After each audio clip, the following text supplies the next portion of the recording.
This lighting is better. Yeah, it's a lot better. Yeah. So it's better for my complexion.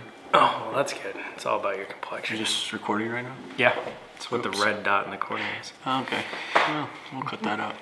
Nope. As you now know, Chuck is concerned about his complexion.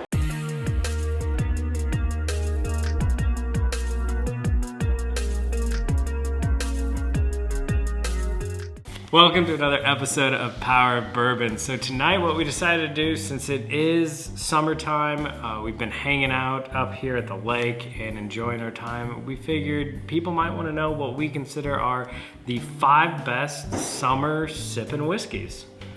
So not your traditional whiskeys, because what I'm going to drink in the winter is very different than what I'm going to drink. In the winter you want something to warm your soul, right? Yeah. Well, I always need things to warm my soul. Yeah, it's cold. That's your heart.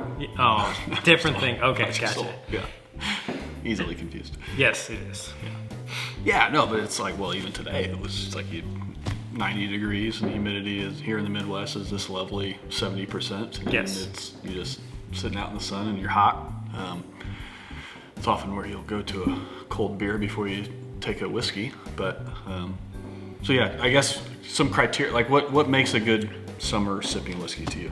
So to me, it's got to be lower proof. I'm not going to be drinking barrel proof. You don't drink a Elijah Craig barrel proof? Yeah, I'm not going to drink 130 proof, 12-year, really oak forward bourbon in the hot weather with high humidity. That's just no thanks.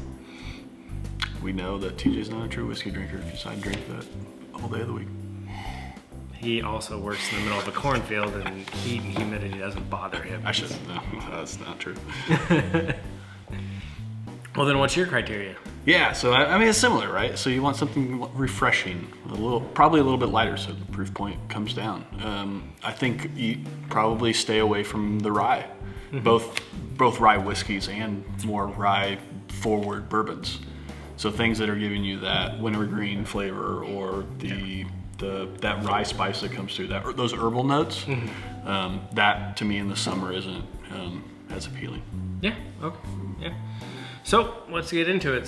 So my 5th place is a really good 90 proof bourbon that you can get just about anywhere now. They're finally starting to distribute and everything like that.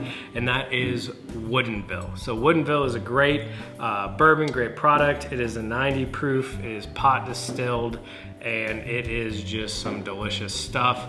It is a great palate opener, everything like that.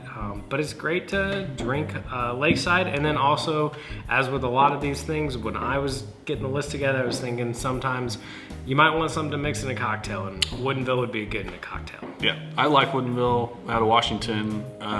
Their port finish is pretty good. That's on my shelf. I have a single barrel from them that's delightful. Yes. So I'm excited to see what Woodinville's going to do in the future. So good choice. Yeah. I'm going to open up with something similar, I think, and I'm going to say Old Foe 100. Okay. And so I think that can stand alone. Well, one price point's quite favorable, $20 to $25, and it works well as either you're going to sip it, you can put ice in it if that's how you take your whiskey, or you can definitely make an old fashioned with it and enjoy it with some ice and a cherry and some bitters. So yeah, Old Foe 100 would be my first summer sipping whiskey. I like it. Number 2 for me is one that you may not have heard about before. It is a newer distillery. It doesn't distribute widely, but I got my bottle off of Sealbox. You can find it off of a couple places, and that is Rua Single Malt. And that is a great American single malt whiskey. It is a lower price point, it is a lower proof point, it is younger, but it has all the single malt notes, so it's very fruit forward, pear like notes. Pear and apple, this light, crisp, refreshing. Yeah, it's one that like you can sit, drink, and it screams summer on it. So that is my 4th place choice. Yeah, great choice. So my next is going to be, well, when you think about it's kind of some of the criteria we set for the summer whiskeys was light, crisp, refreshing, maybe a little sweeter. So that kind of lends you towards wheated products. So a lot of times the wheat grain in the mash bill will give you some of these sweeter notes. So where I gravitate towards is Maker's Mark, but not the standards Maker's Mark. I'm gonna say Maker's 101 because I tend to drink my whiskey neat and I want something a little bit more forward or more robust in the flavor. And Maker's 101 brings that. So it's a little higher proof point than just standard Maker's.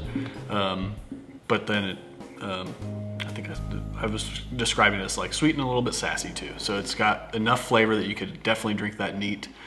With the sweet, the cherry notes that you expect out of Makers. We did a wheated blind flight, TJ Lincoln above, where Makers 101 did quite favorably in that wheated lineup against some other products.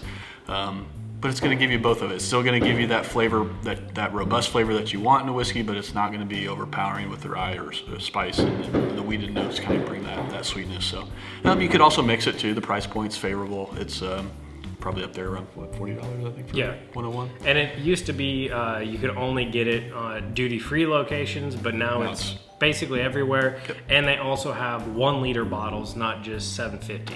So it's becoming much more popular. Yeah. So a nice versatile summer whiskey, Maker's 101. All right, so number 3 for me is one that is becoming much more readily available. It is the 5th iteration of this lineup. The first 4 I couldn't recommend. This one I without a doubt can recommend, and that's Discovery Fusion number 5. So the Fusion lineups are Bardstown's product with one older Kentucky bourbon sourced and blended in. They said, from what we've heard, they're not going to truly release their own lineup with just their distillate until all their stuff is 7 years. That's when they think it's really going to be at its prime. So this one, I think it's full of the sourced is 11-year-old, and then the other ones are 4 and 3. This Fusion 5 is the first one that it is just delightful. It comes in right around 93 proof, and it's just crisp. It almost drinks like a single malt. It's got some of those pear, apple notes, everything like that. But then the bourbon notes come in behind it and everything too. So it is wonderful. It's delightful. The Fusion series comes in anywhere from $50 to $60, depending where you find it and everything like that. But Fusion 5, can't recommend it enough if you want to get into Bardstown at a reasonable price point. Yeah, and we're Bardstown fans. Personally, love the Discovery series, but the Discovery series is coming in generally higher proof too, and higher price. So I like your choice of the Fusion series there for the. My next one, I'm gonna play off similar, like we're similar themes here, right? It's like you're noticing these single malt, he would be the oddball. And rye, we're just gonna drink rye, 5 ryes. Oh, and a beer. Brian, that's not even a whiskey. Anyway, no, we like. Oh no, he'd be doing seltzers.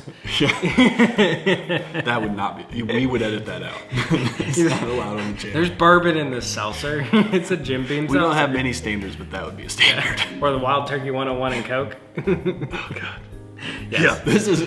We just did Brian's list for him, and he's not even here. So your seltzers with bourbon in it and bourbon and Coke. There you go. I mean, to be fair to Brian, he would have thrown in a Henderson and then like a Granny's Reserve or something, because it just had red, white, and blue and big and rich.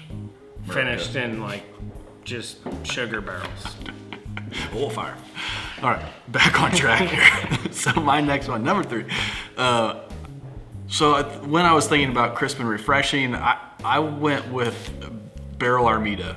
So can I do a list of 5 without a Barrell product? You've done Probably, it once. But I wouldn't recommend it. You've done it once. Never again. Because I was forced to. Those were the rules. So no. So Barrell Armida, and that's finished. That's a Barrell product, a Barrell blend, finished in pear brandy and rum casks, and so it's similar to the Rua or you get a lot of single malt flavors. Like you're getting the pear, these light fruit notes. Tends to be a bit more refreshing than some of the more rye forward bourbon. You get less of these rye notes on the back end, and I think from for the finished products, like I love some of the Bardstown finished products that they've done, but those tend to be a bit more, I'd say, like just flavorful, and especially on the back end, like the finishes are stronger. And this barrel product is more light and has more of those single malt notes. So Barrell Armida. And because I've tried it, and Chuck has not, if you are more of a rye fan, I would recommend Barrell Seagrass over the Armida. I've had the Seagrass and the Armida, both of them, and to me, just my flavor profile, the Seagrass is much more like that to me is the feet in the sand, sitting on sitting on the beach. Being the rye, it's not too rye forward for you. Correct. Okay, there you go. So, all right, number 2 for me is going to be one that is not a straight bourbon. So I'm gonna like kind of twist a little bit. It's got some rye in it, but that is Redwood Empire Lost Monarch. So that is one of my favorite bourbons, whiskeys of late.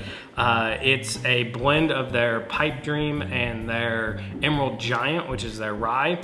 It's younger, it's their stuff. They're out of Sonoma, California, and it is just delicious. It's completely off profile of anything you would ever try. It's got some pine notes and different things like that, but it just is a lower proof that has a lot of flavor and different things going on, and would be great to just sit there and drink. I mean, I got my barrel product out of the way. What else should Charlie always likely have on the list? Dickel. Or MGP. There you go. So we're going MGP with this one. So the Repeal Reserve out of, it's MGP. And this is Repeal Reserve 4. You get a lot of sweet on the nose, and then you get a little bit of that rye spice through the palate, but it still remains sweeter. A little bit more caramel brown sugar throughout the palate and the finish. This is a delightful, coming in at 100 proof, like this is a good evening summer sipper. Yeah. And I'm hunting the number 5 that should be coming out soon. So they just released a press release 2 days ago. Okay. September. September. So September, Remus 5 comes out. I'm sure it's going to be terrible. If you're in the Illinois area, just don't buy it. Just call Chuck up, let him know, and he will dispose of it properly. But that said, like, so that doesn't come out till September. This, honestly, you could still go into most stores probably and find 4, which was the best of thus far of 1, 2, 3, 4. So you could probably still get this in time for summer, and then pick up number 5 in September. Yep. All right, so number 1 for me, I'm gonna just jump way off the bandwagon here and go completely off the wall, but I truly think it is the best summer whiskey you can possibly have, and that is Redbreast 12. So it's an Irish whiskey, but it is all pear, what is apple. Channel? I think, what's the name of our channel? Power Bourbon. Power Bourbon, yeah. And you're going all Irish on us. I am. You cannot beat Redbreast 12. So it is a Irish whiskey. It is delightful. It is low Do you like proof. that better than the loose style finish? Yes, I do like just the general Red 12. And a lot of people watching this are instantly going to go, why didn't you go Red 12 cask strength? Because it's a summer sipping whiskey. I don't need super high proof. I want the lower proof. Yeah, and honestly, if you're unfamiliar with Irish whiskeys, like that's a great place to start. Like start with Redbreast 12. And actually some of the other Redbreast products are even better, but if you want to go some of the higher age points, but yeah, that's a great introduction to Irish whiskey if you're unfamiliar. Yep. So my last one is going to be, we've done recently at the end of my middle shelf challenge, my last whiskey in that was a Jack Daniel's single barrel strength, barrel proof. And I'm gonna go Jack Daniel's single barrel, but I'm gonna go the younger or lighter cousin, lighter sister, and just the single barrel select. So that's generally they come in 90 proof. Yep. And if you haven't had a Jack single barrel, either barrel, I recommend the barrel proof most of the time. But in this case, for a summer sipper, the lighter proof, like sitting on a porch with a light breeze in the evening, like that's gonna hit the spot. It is. Yeah. So it's Jack single barrel select. Yep. So let us know what you think. Comment below. What would be your 5 summer sippers? I mean, one thing that was missing from this list was the Buffalo Trace, but I feel like we didn't want to go to just go down the list of all Buffalo Trace products like Weller Special Reserve and Bland's and Eagle Rare and E.H. Taylor. Like, yeah.